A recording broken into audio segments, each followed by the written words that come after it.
Itu adalah balasan zikir kita. Uzkuruni azkurukum.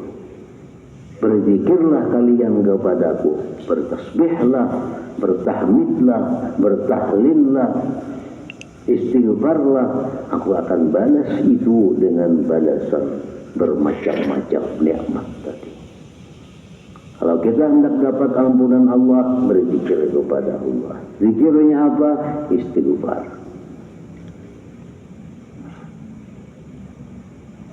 Sesuaikan zikirnya.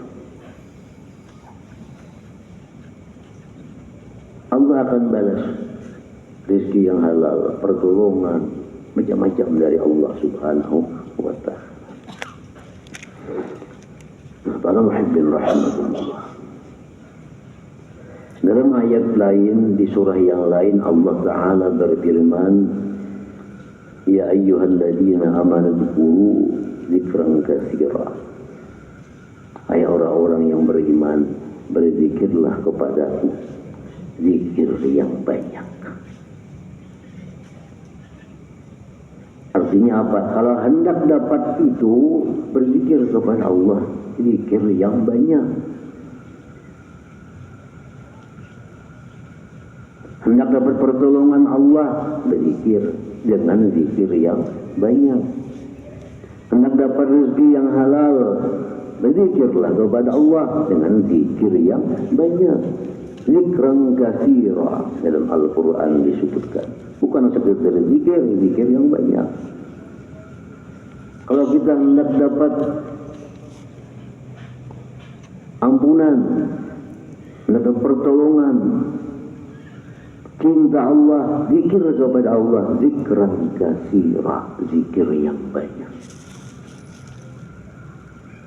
Ini masalahnya mungkin kita kurang target, yang ditargetkan Allah, zikir yang banyak. Berzikir kepada Allah, tapi rezeki masih sempit. Berzikir kepada Allah, tapi masih sulit. Makanya Tuhan macam-macam tadi. Berarti mungkin zikir kita ini kada sampai daripada ukuran zikran katsirah, zikir yang banyak itu. Nah, para muhibbin rahimakumullah, introspeksi diri kita, takuni diri kita, berapa sehari zikir kita kepada Allah, berapa zikir kita kepada Allah. Apakah sudah masuk dalam golongan orang-orang yang berzikir zikran katsira, zikir yang banyak itu? Zikir apa yang diperbanyak? Zikir apa yang diperbanyak? Zikir yang paling baik. Apa sabda Nabi SAW? Abdal zikri, paling abdal zikir, la ilaha illallah. La ilaha illallah yang paling banyak, yang paling baik diperbanyak itu. Salawat bagus, istighfar bagus, hauqalah bagus. Tapi yang paling banyak la ilaha illallah itu. Karena ini afdalul zikri, paling afdal zikir. Berarti la ilaha illallah ini yang kita tanyakan diri kita, berapa sehari kita mengucap la ilaha illallah itu. Nah, para muhibbin rahimakumullah,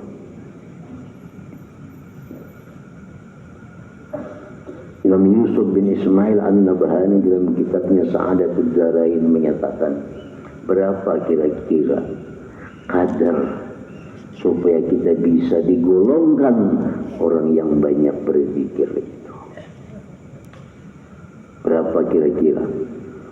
Beliau di situ menulis beberapa pendapat ulama bahwa kalau kita ingin masuk golongan orang yang berzikir yang banyak, 700 siang, 700 malam. Bila itu kita laksanakan, kita masuk golongan orang yang berzikir banyak. Masuk golongan itu sudah. Hendak masuk golongan orang yang banyak berzikir, zikran katsira, 700 siang, 700 malam. la ilaha illallah, la ilaha illallah, la ilaha illallah. 700 siang terus malam. Nanti lo ancap mengatik tasbih kini ancap katikan pada bejaan atau matundong seputaran, atau matundong seputaran, telaju tangan pada muntung. Untuk hitungannya kini ada sampai 700. Itu minimal 700 ya. Kalau hendak masuk grup orang yang berzikir banyak.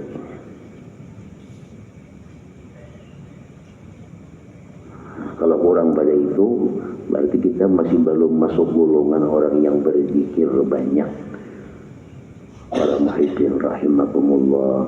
Jadi kita masukkan diri kita. Kita golongkan diri kita dalam golongan orang yang berzikir banyak. Siang 700, malam 700. Itu batas minimal.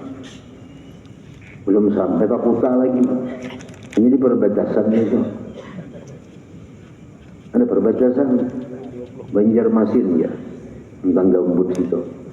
Belum ke kotanya lagi, tapi sudah masuk Banjarmasin. Nah, sudah masuk dalam golongan orang berzikir banyak, tapi belum sampai ke kotanya, dimasuk sudah. Itu kalau 700 siang, 700 malam. Nah, kalau kita berzikir banyak ini dengan benar-benar, Allah pasti mewujudkan apa yang Dia janjikan kepada kita. Maha benar Allah daripada kesalahan, daripada ketidakcucukan dengan apa yang Dia ucapkan. Maha suci Allah daripada yang demikian. Ini masalah kita, mungkin kita berzikir kepada Allah, namun hidup kita masih belum dapat apa-apa yang dijanjikan Allah. Masalahnya mungkin zikir kita ini kurang dari batas yang disukai oleh Allah Subhanahu wa ta'ala. Coba kita 700 siang, 700 malam, zikir kita dengan baik, dengan perlahan, dengan hati yang ingat kepada Allah. Pasti akan dapatkan apa yang dijanjikan Allah dalam hal zikir itu.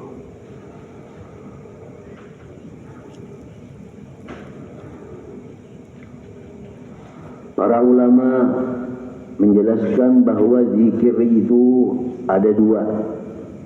Satu, az-zikrul muqayyad. Yang kedua, az-zikrul mutlaq. Zikir yang dikaitkan. Yang kedua, zikir yang bebas, tidak dikaitkan. Yang dikaitkan dengan tempat, yang dikaitkan dengan keadaan.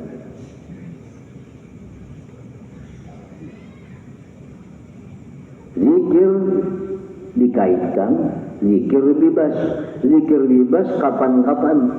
La ilaha illallah, la ilaha illallah, la ilaha illallah, la ilaha illallah. Atau astaghfirullahaladzim, astaghfirullahaladzim. Atau Allahumma salli ala Sayyidina Muhammad wa ala ali Sayyidina Muhammad. Zikir bebas. Ada zikir yang dikaitkan dengan waktu dan keadaan tertentu.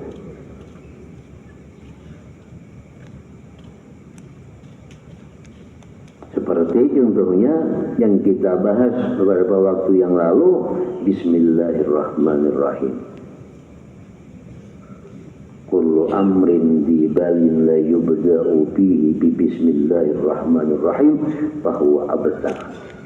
Ujar Nabi, tiap-tiap sesuatu perkara yang baik yang tidak dimulai dengan Bismillahirrahmanirrahim, maka dia adalah kurang. Nah, berarti Bismillahirrahmanirrahim itu zikir, tapi muqayyad, dikaitkan.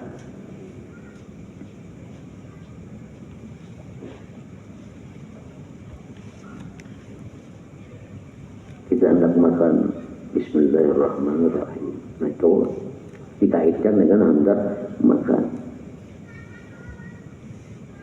Kita hendak misalnya minum, nah dikaitkan dengan minum. Bismillahirrahmanirrahim. Ini zikir muqayyad. Bismillahirrahmanirrahim, zikir.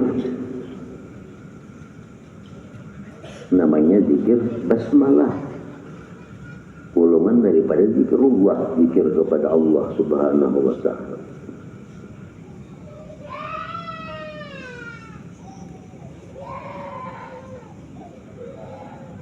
Nah, kemudian lanjutan yang lalu, Bismillahirrahmanirrahim ini apabila dalam keadaan tertentu ditiadakan ucapan Ar-Rahmanir-Rahimnya, namun tetap Bismillah. Dalam keadaan tertentu Ar-Rahmanir-Rahim kata dibaca Bismillah aja, dan bisa ada sambungan-sambungannya. Ini zikir muqayyad, dikaitkan. Kalau hendak makan Bismillahirrahmanirrahim, hendak minum Bismillahirrahmanirrahim, itu. Tapi dalam keadaan-keadaan tertentu bisa Ar-Rahmanir-Rahimnya kada disuruh baca Bismillah aja, dan ada tambahan-tambahan sesudahnya.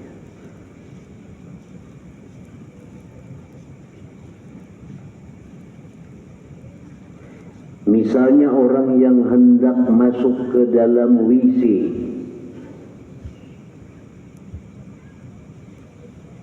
kita hendak masuk ke dalam WC, berarti kita hendak masuk ke sarangnya setan. Kita hendak masuk ke dalam WC, hendak masuk ke muassasus syayatin, sarangnya syaitan di situ. Kenapa syaitan ketujuh di situ? Kenapa? Maka sarangnya itu karena di WC ini dibuka aurat manusia, dapat tuntungan gratis syaitan di situ.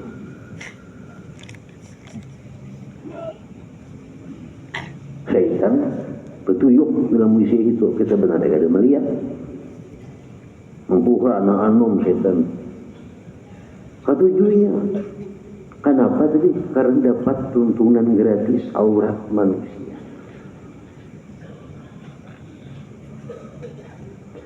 Nah, Nabi kita sallallahu alaihi wasallam, beliau yang diberikan Allah kelebihan luar biasa, bisa melihat sesuatu yang kita biasa tidak melihat. Beliau melihat bahwa di situ ada kumpulan syaitan-syaitan laki-laki, syaitan perempuan, syaitan tua, syaitan muda. Beliau dapat petunjuk dari Allah.